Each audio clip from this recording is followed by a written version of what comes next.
The moment I stopped responding, they started unraveling. Not loudly, not all at once. Just small things at first. Missed calls that turned into longer pauses. Jokes that landed flat because I wasn't there to absorb them. Decisions that suddenly required consensus because I'd quietly stepped out of the role they'd assigned me. My silence wasn't dramatic. It wasn't announced. But it was final. And standing there in that conference room, watching them glance at the empty chair I used to occupy, I understood something I wish I'd known years earlier. Access is power, and I had been giving mine away for free. I'm 37 now.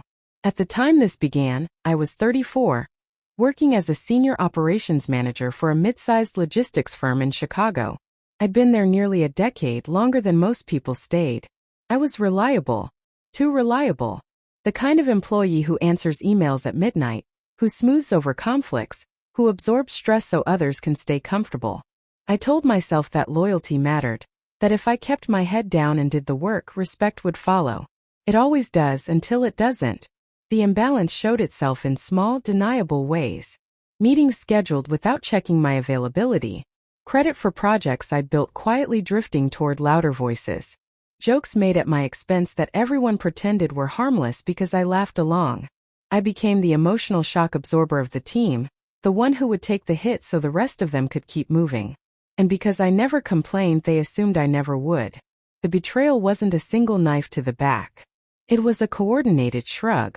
It happened during a quarterly review meeting, the kind that determines bonuses and promotions. I'd led the largest process overhaul the company had seen in years. It saved money, improved delivery times, and reduced staff burnout. I had the data. I had the results. I walked into that room believing foolishly that outcomes still mattered. When my manager, Aaron, presented the achievements, he didn't mention my name. He spoke in generalities: the team, collaborative effort, group success. Then he turned to Mark, a colleague who joined the project halfway through, and praised his vision and leadership. Mark smiled, nodded, accepted it like it was his due. No one corrected the record. Not one person looked at me. I waited. I told myself there would be a moment, a slide, a footnote. There wasn't. When bonuses were announced, Mark received a substantial increase. I received a polite thank you and a note about continued reliability. Reliability. As if I were a piece of office furniture. After the meeting, I approached Aaron privately. I didn't raise my voice. I didn't accuse. I asked a simple question. Why my contributions hadn't been acknowledged. He sighed, already annoyed, and said, "You're great at what you do, but you don't advocate for yourself. You're quiet. People don't always notice." It was said like advice, like a favor. That was the moment something in me went cold. Not angry. Clear. I realized they hadn't overlooked me. They had categorized me. I was the one who would always be there, who didn't need managing, who didn't need recognition because I wouldn't make noise if I didn't get it. My silence had trained them. I stopped explaining myself after that. The confrontation was brief and unsatisfying in the way real confrontations usually are. No dramatic showdown. No apology. Just a mutual understanding that I wasn't going to get what I deserved there. And they weren't going to change. What changed was me. I didn't quit. I didn't threaten. I didn't announce boundaries. I simply stopped doing anything that wasn't explicitly mine. No more stepping in to rescue failing projects. No more staying late to fix other people's mistakes. No more emotional labor in meetings, no more smoothing egos, no more being the reasonable one. And most importantly, I stopped responding instantly. Emails that used to get replies in minutes waited until the next day. Requests phrased as assumptions, "Can you just handle this?" were met with polite clarification. Is this my responsibility? I was still professional, still competent, but I was no longer available on demand. First, no one noticed. They took my silence for weakness the same way they always had. Then the cracks started to show. Projects stalled because no one picked up the invisible work I'd been carrying. Meetings ran longer without my quiet summaries. Small conflicts escalated because I wasn't there to translate between departments. Aaron began scheduling check-ins, his tone shifting from dismissive to concerned. "Everything okay?" he asked one afternoon, leaning against my cubicle wall like we were friends. "Everything's fine," I said. And it was true. For the first time in years it was. The real shift happened when I declined a request from Mark. He needed help preparing a presentation for upper management, something I'd done countless times before. I told him I was fully booked and suggested he handle it himself. He laughed, assuming I was joking. When he realized I wasn't, his expression changed. Confusion first, then irritation. "That's not like you," he said. "I know," I replied. The presentation didn't go well. Questions were asked he couldn't answer. Gaps were exposed I used to quietly fill. And suddenly the narrative about who brought value to the team started to wobble. I didn't correct it. I didn't step in. I let the silence do the work.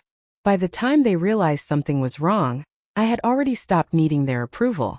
The shift wasn't dramatic from the outside. There was no resignation letter, no tense meeting where I laid out grievances. But internally, everything had recalibrated.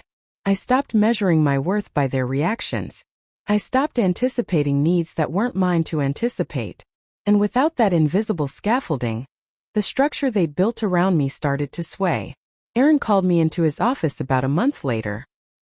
He closed the door, which he never used to do, and leaned back in his chair like he was preparing for a negotiation. "I've noticed you've pulled back," he said carefully. "Is there something you want to talk about?" This was the moment they always expect you to beg, to explain yourself, to list the ways you've been overlooked and hope empathy fills the gap where respect should have been. "I've adjusted my workload to align with my role," I said. "That's all." He frowned. "You used to be more proactive." "I still am," I replied. "Within my scope." The conversation went nowhere. No apology. No acknowledgement. Just a quiet recalculation on his end, as he tried to figure out how to get the old version of me back without admitting they'd broken something. At the same time, something else was happening. Without the constant drain of being overextended, I had energy again. I started taking my evenings back. I updated my resume, not in anger but in honesty. I reached out to contacts I'd neglected because I'd been too busy proving my loyalty to people who saw it as a given. That's when I reconnected with Lena, a former colleague who'd moved to a different firm a couple of years earlier. We met for coffee, and for the first time in a long while, I talked openly about work without minimizing or joking. She listened. Actually listened. Then she said, "You know your problem isn't that you're quiet. It's that you've been generous in a place that only rewards performance theater." A week later, she referred me for a role on her team. Similar title. Better pay. Clear boundaries. A culture that didn't confuse self-respect with attitude. I didn't rush. I interviewed. I asked questions. I paid attention to how they spoke about people who'd left. There was no bitterness, no entitlement. When they offered me the position, it felt calm, earned, like stepping into a room where I didn't have to brace myself. Back at my current job, the atmosphere was shifting. Mark was struggling. Without my behind-the-scenes support, his confidence started to look like what it was, surface level. Deadlines slipped. He deflected blame poorly. Aaron grew tense. One afternoon, Aaron asked me to temporarily take over one of Mark's responsibilities to stabilize things. I said no. Not angrily. Not smugly. Just no. He stared at me like I'd spoken a foreign language. "We need you to be a team player." "I am," I said. "I'm just not absorbing other people's roles anymore." That was the first time I saw fear in his eyes. Not of me, but of the consequences of having misjudged me for so long. They began looping me into conversations again, asking for my input, giving credit in meetings. Too late. It wasn't malicious. That almost made it worse. They weren't cruel. They were careless. And carelessness can hollow you out just as completely. When I submitted my resignation, Aaron looked genuinely shocked. "You're leaving?" he asked, like the idea had never occurred to him. "Yes. Can we do something to make you stay?" I thought about all the chances they'd had to notice me before I went quiet. All the times I'd spoken carefully, professionally, and been dismissed.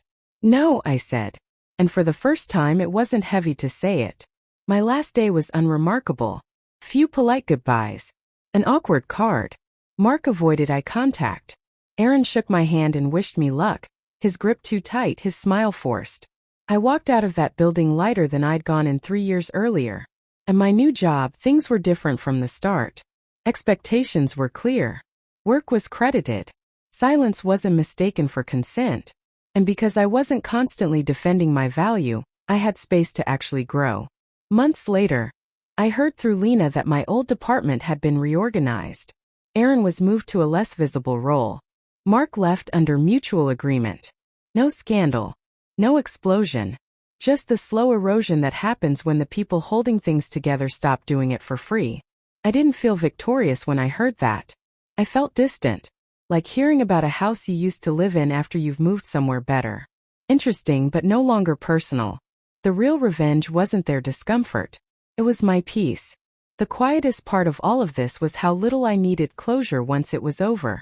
I used to believe justice came with a moment, a confrontation, an apology, a clear acknowledgement of wrong. But what I learned is that dignity doesn't need an audience. Just needs consistency. And once you stop volunteering yourself for disrespect, the world rearranges itself accordingly. At the new firm, I wasn't the loudest person in the room. I didn't reinvent myself into some hyper-confident caricature. I was still thoughtful. Still reserved. The difference was that my silence wasn't misunderstood anymore. It wasn't treated as absence. It was treated as intention. The work spoke.